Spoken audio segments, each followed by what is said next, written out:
Hello everyone, I am Yuxuan, come from Zhejiang University. Today I want to share our latest work about how to use graph data in the wild to enhance graph anomaly detection. Graph anomaly detection is critical in many real-world applications, such as identifying spammers, fraudsters, and bugs. However, anomalies in graph structured data present unique challenges, including label scarcity, ill-defined anomalies, and varying anomaly types, making supervised or semi-supervised methods unreliable.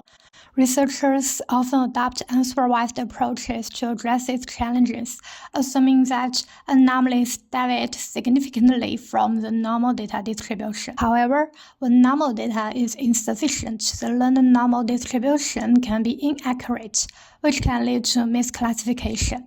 So, it is essential to provide the unsupervised model with a more comprehensive view of normal behaviors. To overcome this limitation, we propose to utilize external graph data, that is, graph data in the wild, to help anomaly detection tasks.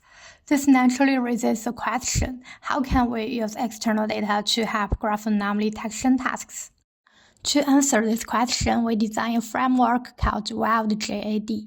It primarily consists of three components: a diverse database to ensure the model have access to a wide range of representative data resources, a data selection strategy to identify the most useful external graph data, and a training strategy that utilizes the selected external data to effectively perform the anomaly detection task.